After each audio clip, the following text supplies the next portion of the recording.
দীর্ঘদিন ধরে বাংলাদেশের একটি বড় সংকট রোহিঙ্গা সমস্যা। আর এই সমস্যা মোকাবিলা করার জন্য জাতিসংঘ বাংলাদেশের কাছে মানবিক করিডোর চেয়েছে। মানবিক করিডোর কি দেওয়া উচিত? এই মানবিক করিডোর যদি বাংলাদেশ দেয় তাহলে বাংলাদেশের লাভ না ক্ষতি? আজকের ভিডিওতে কথা বলবো এই বিষয়টি নিয়ে। প্রিয় দর্শক, রোহিঙ্গা সংকট বাংলাদেশের একটি গুরুতর সমস্যা সেই 2017 সাল থেকে। মিয়ানমারে যখন রোহিঙ্গা নিধন শুরু হয় তখন প্রাণ বাঁচাতে দলে দলে রোহিঙ্গারা বাংলাদেশে আসা শুরু করে। বাংলাদেশের তৎকালীন সরকার সীমান্ত এক প্রকার উন্মুক্ত করে দেয়। রোহিঙ্গারা মুসলিম ধর্মাবলম্বী হয় বাংলাদেশের মানুষের মধ্যে এক প্রকার সহানুভূতি ছিল। কিন্তু এখন বোঝা যাচ্ছে ওই সময় সীমান্ত খুলে দেওয়া আমাদের কত বড় ভুল সিদ্ধান্ত ছিল। তারপর থেকে মিয়ানমারের জান্তা সরকারের সাথে রোহিঙ্গাদের ফেরত নেওয়ার জন্য দফায় দফায় আলোচনা করা হলেও আজ পর্যন্ত কোনো রোহিঙ্গা মিয়ানমারে ফেরত যেতে পারেননি। এরই মধ্যে মিয়ানমারে গৃহযুদ্ধ বেঁধে যায় আর জান্তা সরকার ওই এলাকার নিয়ন্ত্রণ হারায়। বাংলাদেশেও সরকার পরিবর্তন হয়েছে। এই অঞ্চলের মোড়ল তথা ভারত ও চীনের কাছে বাংলাদেশ বিভিন্নভাবে সাহায্য চেয়েছে রোহিঙ্গাদের মিয়ানমারে ফিরিয়ে নেওয়ার জন্য। কিন্তু কার্যত বাংলাদেশ শুধু আশ্বাস ছাড়া কোনো সহায়তাই পায়নি। ডক্টর ইউনূস ক্ষমতা গ্রহণের পর গত 13 মার্চ জাতিসংঘের মহাসচিব বাংলাদেশ সফরে আসেন এবং এই সফরে মানবিক করিডোরের বিষয়ে আলোচনা হয় বলে ধারণা করা হচ্ছে। এরপর মিয়ানমার কর্তৃপক্ষ 1,80,000 রোহিঙ্গাকে ফিরিয়ে নিতে সম্মত হয়েছে বলে বিভিন্ন গণমাধ্যমে খবর বের হয়। কিন্তু সমস্যা হলো, যেই জান্তা সরকার রোহিঙ্গাদের ফেরত নিতে চায় তাদের হাতে তো রাখাইন রাজ্যের নিয়ন্ত্রণ আর নেই। আর এ খবরের পরপরই রাখাইনে থাকা অবশিষ্ট রোহিঙ্গাদের উপর আবারও আরাকান আর্মি কর্তৃক নির্যাতনের খবর আসে। আবারও সীমান্তে রোহিঙ্গা শরণার্থীর ঢল নেমেছে।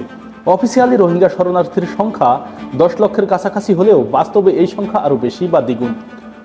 এদিকে আন্তর্জাতিক সহায়তা দিন দিন কমে আসছে। রোহিঙ্গাদের কারণে ওই অঞ্চলের আর্থসামাজিক অবস্থা একেবারে বিপর্যস্ত। বাংলাদেশের ছোট অর্থনীতি রোহিঙ্গাদের ভার বইতে বইতে ক্লান্ত। প্রিয় দর্শক, এই হচ্ছে বর্তমান পরিস্থিতি। তাহলে বাংলাদেশ এখন করবেটা কি? এই পরিস্থিতিতে মানবিক করিডোরের আলোচনা যখন এলো তখন সেটা গ্রহণ করা ছাড়া বাংলাদেশের হাতে কি আর কোনো অপশন আছে? বাংলাদেশ তো স্থানীয়ভাবে ভারত ও চীনের সাথে বসেছে, আবার জান্তা সরকারের সাথেও বসেছে, কিন্তু রোহিঙ্গাদের তো ফেরানো যায়নি। বাংলাদেশ আরাকান আর্মির সাথে অফিসিয়ালি বসতে পারবে না, কারণ তারা আন্তর্জাতিকভাবে স্বীকৃত কোনো কর্তৃপক্ষ নয়। এখন জাতিসংঘ বাংলাদেশের কাছে রাখাইনে প্রবেশের জন্য করিডোর বা মানবিক করিডোর অর্থাৎ বাংলাদেশের ভেতর দিয়ে তারা মিয়ানমারে প্রবেশ করার সুবিধা চাচ্ছে। জাতিসংঘের যুক্তি, রাখাইন রাজ্যে গৃহযুদ্ধের কারণে সেখানকার মানবিক অবস্থা খুবই সংকটাপন্ন। সেখানে ত্রাণ পৌঁছাতে না পারলে খুব তাড়াতাড়ি একটি দুর্ভিক্ষ দেখা দিতে পারে। মানবিক করিডোর যদি বাংলাদেশ দেয় তাহলে কি কি ঝুঁকি রয়েছে? আপনারা জানেন জাতিসংঘ কিন্তু আমেরিকার এজেন্ডা বাস্তবায়ন করে। আমেরিকার বার্মা অ্যাক্ট নামে একটি আইন পর্যন্ত রয়েছে। করিডোরের অপারেশন সাধারণত সেনাবাহিনীর মাধ্যমে পরিচালিত হয়, তাই এই অঞ্চলে জাতিসংঘের শান্তিরক্ষী বেশে বা সরাসরি মার্কিন সেনাদের উপস্থিতি তৈরি হবে। রাখাইন রাজ্যে ভারত ও চীনের বিপুল বিনিয়োগ রয়েছে, তাই এই দুটি দেশ কখনোই এই অঞ্চলে মার্কিন মাতব্বরি চাইবে না, যার ফলে এই দেশ দুটির সাথে বাংলাদেশের সম্পর্ক ঝুঁকির মধ্যে পড়তে পারে। বাংলাদেশে চীনের বৃহৎ ব্যবসা রয়েছে। নানা উন্নয়ন প্রকল্পে চীন সরাসরি অর্থায়ন করে, তাই চীনের সাথে বাংলাদেশের সম্পর্ক খারাপ হলে বাংলাদেশের অর্থনীতির 12টা বেজে যেতে পারে। 2 নম্বর হলো, এই মানবিক করিডোর যেহেতু একটি নিরাপদ রুট হিসেবে ব্যবহৃত হয়, তাই এখানে আমেরিকান মদতপুষ্ট সন্ত্রাস ব্যাপক হারে বাড়তে পারে যদি আমেরিকা কোনো বিদ্রোহী গ্রুপের পক্ষ নিয়ে বসে। অতীতে আমরা আফগানিস্তান, ইরাক এবং অন্যান্য দেশে যা দেখেছি, এক্ষেত্রে বাংলাদেশ যদি ভূরাজনৈতিক খেলায় পড়ে যায় তাহলে সিরিয়ার মতো চীন, আমেরিকা, মিয়ানমার ও ভারতের নানাপাক্ষিক যুদ্ধক্ষেত্রে পরিণত হতে পারে অদূর ভবিষ্যতে। আবার অনেকেই বলছেন আমেরিকা নাকি রাখাইনে একটি খ্রিস্টান রাষ্ট্র স্থাপন করতে চায়, যার মানচিত্রের মধ্যে বাংলাদেশের চট্টগ্রাম বিভাগ অন্তর্ভুক্ত।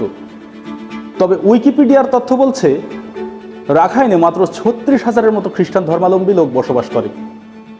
এই 36,000 লোক নিয়ে কি এখানে ভ্যাটিকান সিটি বানাবে আমেরিকা? এটা অবাস্তব। খ্রিস্টান রাষ্ট্র বানানোর অভিপ্রায় যদি থাকেও তাহলে সেটা রাখাইনে নয়, খ্রিস্টান অধ্যুষিত অঞ্চল আছে আশেপাশে। এখন প্রশ্ন হলো, বাংলাদেশ যদি জাতিসংঘকে করিডোর সুবিধা দেয় তাহলে লাভ কি? রোহিঙ্গাদের কি ফেরত পাঠানো যাবে? উত্তর সরাসরি হ্যাঁ অথবা না দিয়ে দেওয়া সম্ভব না। তবে বাংলাদেশ যদি এই করিডোর দেয় তাহলে আরাকান আর্মির সাথে বাংলাদেশ একটি ডিল করার সুযোগ পাবে, যেটা বাংলাদেশের একটি বড় কূটনৈতিক বিজয়।